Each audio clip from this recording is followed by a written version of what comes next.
ಇನ್ನು ಇದಕ್ಕೆ ಸಂಬಂಧಪಟ್ಟಂಗೆ ಕಾಂಗ್ರೆಸ್ ನಾಯಕರು ಗೃಹ ಸಚಿವರು ಸೇರಿದಂತೆ ಎಂ ಬಿ ಪಾಟೀಲ್ ಮತ್ತು ದಿನೇಶ್ ಗುಂಡೂರಾವ್ ಪ್ರತಿಕ್ರಿಯೆ ಕೊಟ್ಟಿದ್ದಾರೆ. ಏನು ಹೇಳ್ತಾರೆ ಬನ್ನಿ ನೋಡೋಣ. ನನಗೆ ಗೊತ್ತಿಲ್ಲ. ನಾನು ರಾಜೇಂದ್ರ ಅವ್ರ ವಿಚಾರದಲ್ಲಾಗಲಿ ರಾಜಣ್ಣ ಅವ್ರ ವಿಚಾರದಲ್ಲಾಗಲಿ ಯಾವುದೂ ಪ್ರತಿಕ್ರಿಯೆ ಮಾಡೋದಿಲ್ಲ. ಯಾಕೆಂದರೆ ಅದು ಇನ್ವೆಸ್ಟಿಗೇಷನಲ್ಲಿದೆ. ಇನ್ವೆಸ್ಟಿಗೇಷನಲ್ಲಿದ್ದಾಗ ನಾನು ಯಾವುದೇ ಪ್ರತಿಕ್ರಿಯೆ ಮಾಡೋದಕ್ಕೆ ಹೋಗೋದಿಲ್ಲ. ಎಲ್ಲ ಆಗಿದೆ, ಟೀಮ್ ಎಲ್ಲ ಆಗಿದೆ. ಇಲ್ಲ ಇಲ್ಲಿಂದ ಸ್ಥಳೀಯವಾಗೇ ಟೀಮ್ ಸೆಟಪ್ ಮಾಡಿದ್ದಾರೆ. ಅದು ಆದಮೇಲೆ ಅವರು ಏನು ವರದಿ ಕೊಡ್ತಾರೆ, ಅದಾದಮೇಲೆ ಅಗತ್ಯ ಬಿದ್ದರೆ ಮುಂದೆ CIDನೋ SITನೋ ತೀರ್ಮಾನ ಮಾಡ್ತಾರೆ. ಅಲ್ಲ, ಈಗಾಗಲೇ ಒಂದು ಟೀಮ್ ಸೆಟಪ್ ಮಾಡಿದ್ದಾರೆ. ಆ ಟೀಮ್ ಬಂದು ಅವರು ತನಿಖೆ ಮಾಡ್ಕೊಂಡು ಹೋಗ್ತಾರೆ. ಅದೆಲ್ಲ ಅವ್ರು ಗಮನಿಸ್ತಾರೆ. ಅಲ್ಲಲ್ಲ, ಅವ್ರು ಗಮನಿಸ್ತಾರೆ. ನನ್ನ ಗಮನಕ್ಕೆ ಬಂದರೆ ಪ್ರಯೋಜನ ಆಗೋದಿಲ್ಲ. ಅವ್ರ ಗಮನಕ್ಕೆ ಬರಬೇಕಲ್ಲ. ಇನ್ವೆಸ್ಟಿಗೇಷನ್ ಮಾಡೋವ್ರ ಗಮನಕ್ಕೆ ಬರಬೇಕು.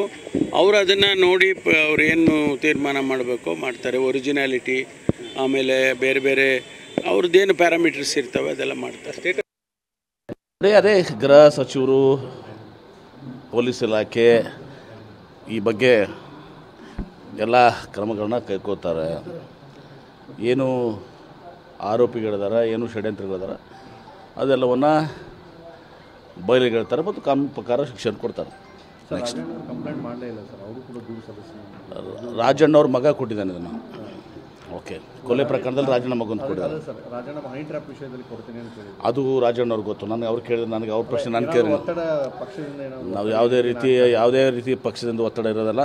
ಅದು ಅವರಿಗೆ ಬಿಟ್ಟಿರುವಂಥದ್ದು. ಯಾಕೆ ಏನು ಅನ್ನೋದನ್ನ ರಾಜಣ್ಣ ಅವ್ರು ಕೇಳಬೇಕು. ಸುಪಾರಿ ಅವ್ರ ಮೇಲೆ ಯಾವುದೋ ಸಂಶಯ ಬಂದಿದೆ, ಅದನ್ನು ಅವರು ಪೊಲೀಸ್ಗೆ ಕಂಪ್ಲೇಂಟ್ ಮಾಡಿದ್ದಾರೆ. ಆದ್ದರಿಂದ ಆ ವಿಷಯ ಗಂಭೀರವಾದಂಥ ಒಂದು ವಿಷಯ. ಅದು ಯಾರೋ ಒಬ್ಬರು ಸುಪಾರಿ ಕೊಡ್ತಾರೆ ಅಂತ ಹೇಳಿದ್ರೆ ಅದು ಗಂಭೀರವಾದಂಥ ವಿಷಯ. ಅದನ್ನು ತನಿಖೆ ಆಗೋ ಮುಖಾಂತರ ಏನು ನಡೆದಿದೆ, ಏನು ಕಾರಣ ಅಂತ ಪತ್ತೆ ಹಚ್ಚಿ ಅದು ಕ್ರಮ ತಗೊಳ್ಬೇಕು. ಅದಕ್ಕೆ ರಾಜಕೀಯ ಬಣ್ಣ ಕಟ್ಟಬೇಕಾಗಿರ್ತಕ್ಕಂಥ ಅವಶ್ಯಕತೆ ಇಲ್ಲ. ನೋಡಿ, ಅವರು ಆರೋಪ ಮಾಡಿದ್ದಾರೆ, ಕಂಪ್ಲೇಂಟ್ ಬರೆದು ಕೊಟ್ಟಿದ್ದಾರೆ. ಬೇರೆ ಮಾಹಿತಿಗಳ ಸಂಗ್ರಹಣೆ ಆಗಿ ಇದರಿಂದ ಯಾರಿದ್ದಾರೆ, ಯಾರು ಮಾಡಿಸಿದರೆ ಅದು ಗೊತ್ತಾಗಬೇಕು. ಅದು ಖಂಡಿತ ಸರ್ಕಾರ ಈಗಾಗಲೇ ಪರಮೇಶ್ವರ್ ಅವರೇ ಹೋಮ್ ಮಿನಿಸ್ಟ್ರು. ಆದ್ದರಿಂದ ರಾಜಣ್ಣ ಮತ್ತು ಪರಮೇಶ್ವರ್ ಭಾಳ ಒಳ್ಳೆಯ ಬಾಂಧವ್ಯ ಕೂಡ ಇದೆ. ಆದ್ದರಿಂದ ತನಿಖೆಯಲ್ಲಿ ಎಲ್ಲೂ ಕೂಡ ಅವರು ಬೆಂಚ್ಮೇಟ್ಸೇ, ಕ್ಲಾಸ್ಮೇಟ್ಸೇ. ಅದರಿಂದ ಎಲ್ಲೂ ಕೂಡ ತನಿಖೆ ಸರಿಯಾಗಿ ನಡೆಯೋದಿಲ್ಲ ಅಂತ ಹೇಳೋಕ್ಕಾಗೋದೇ ಇಲ್ಲ. ಖಂಡಿತವಾಗಿಯೂ ಒಳ್ಳೆ ತನಿಖೆನೇ ಆಗ್ತದೆ. ಏನು ಎವಿಡೆನ್ಸ್ ಇದೆ ಆ ಆಧಾರದ ಮೇಲೆ ತನಿಖೆ ಆಗ್ತದೆ. ಬನ್ನಿ, ಇದ್ರ ಬಗ್ಗೆ ಹೆಚ್ಚಿನ ವಿವರಗಳನ್ನು ಕೊಡಲಿಕ್ಕೆ ನಮ್ಮ ಜೊತೆಗೆ ನೇರ ಸಂಪರ್ಕದಲ್ಲಿದ್ದಾರೆ ಪ್ರಸನ್ನ. ಭಾಳ ಗಮನಿಸಬೇಕಾದಂಥ ಸಂಗತಿ ನೋಡಿ, ಒಂದು ಕಡೆಗೆ ಹನಿ ಟ್ರ್ಯಾಪಿಂದ ಹಿಡಿದು ಸುಪಾರಿ ತನಕ ಬಂದು ನಿಂತಿದೆ. ಅಂದರೆ ಇದೆಲ್ಲ ಆದಮೇಲೆ ಈಗ ಕೇಸ್ ದಾಖಲಾಗಿರುವಂಥದ್ದು. ಬೆಳಗ್ಗೆ ನಾವು ಎಕ್ಸ್ಕ್ಲೂಸಿವ್ ವಿವರಗಳನ್ನು ನಾವು ಕೊಡ್ತಾ ಇದ್ವಿ.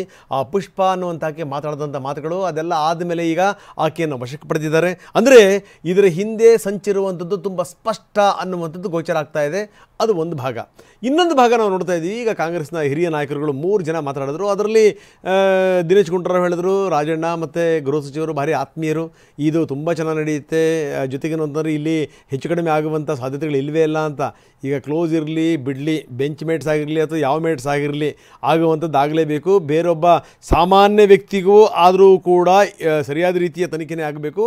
ಅದರಲ್ಲೂ ಮಂತ್ರಿಯ ಮಗ ಅಪ್ಪನ ಮೇಲೆ ಒಂದು ಥರದ ದಾಳಿ, ಮಗನ ಮೇಲೆ ಇನ್ನೊಂದು ಥರದ ದಾಳಿಯ ಸಂಚು. ಇದು ಒಂದು ಲೆಕ್ಕದಲ್ಲಿ ಸಂಚಲನವನ್ನು ಸೃಷ್ಟಿ ಮಾಡಿರುವಂಥದ್ದು. ಕಾಂಗ್ರೆಸ್ ಇದನ್ನು ಯಾವ ರೀತಿ ಪರಿಗಣಿಸಿದೆ, ಸರ್ಕಾರ ಇದನ್ನು ಯಾವ ರೀತಿ ಸೀರಿಯಸ್ ತಗೊಂಡಿದೆ, ಜೊತೆಗೆ ಇಲ್ಲಿಂದ ಇದು ದಿಲ್ಲಿ ತನಕ ಹೋಗಿ ಮುಟ್ಟಿದೆ. ಏನು ನಡೀತಾ ಇದೆ ಈ ಕೇಸಿನಿಗೆ ಸಂಬಂಧಪಟ್ಟಂಗೆ?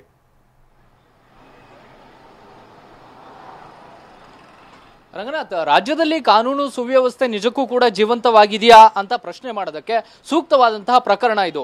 ಒಂದ್ ಕಡೆ ರಾಜಣ್ಣ ಅವರ ಮೇಲೆ ಹನಿ ಟ್ರ್ಯಾಪ್ ಆಗಿದೆ ಅನ್ನುವಂತಹ ಒಂದಷ್ಟು ಆರೋಪಗಳು ಕೇಳಿ ಬಂದಂತಹ ಹಿನ್ನೆಲೆಯಲ್ಲಿ ಅದರ ಮುಂದುವರೆದ ಭಾಗ ಇದು ಅನ್ನುವಂತಹ ರೀತಿಯ ಚರ್ಚೆಗಳು ಮೊದಲು ಕೇಳಿ ಬಂದಿತ್ತು. ಆದ್ರೆ ಸುಪಾರಿ ಕಿಲ್ಲಿಂಗ್ ನ ಪ್ರಕರಣವೇ ಬೇರೆ, ಹನಿ ಟ್ರ್ಯಾಪ್ ನ ಪ್ರಕರಣವೇ ಬೇರೆ ಅನ್ನುವಂಥದ್ದು ಇವತ್ತು ಬಿಡುಗಡೆಯಾಗಿರುವಂತಹ ಬಹಿರಂಗಗೊಂಡಿರುವಂತಹ ಒಂದು ಆಡಿಯೋದಿಂದ ಒಂದು ಸ್ಪಷ್ಟವಾದಂತಹ ಚಿತ್ರಣ ಸಿಗ್ತಾ ಇದೆ. ಈ ಒಂದು ಆಡಿಯೋದಲ್ಲಿ ಇರುವಂತಹ ಲೇಡಿ ನೇರವಾಗಿ ನೇರವಾಗಿ ರೌಡಿ ಶೀಟರ್ ಸೋಮನ ಜೊತೆ ಸಂಪರ್ಕವನ್ನ ಹೊಂದಿರ್ತಾಳೆ. ಆಕೆ ಈ ಒಂದು ವಿಚಾರವನ್ನ ರಾಜೇಂದ್ರ ಅವರ ಬೆಂಬಲಿಗ ರಾಕಿ ಅನ್ನೋನಿಗೆ ಮಾಹಿತಿಯನ್ನ ಕೊಡ್ತಾಳೆ.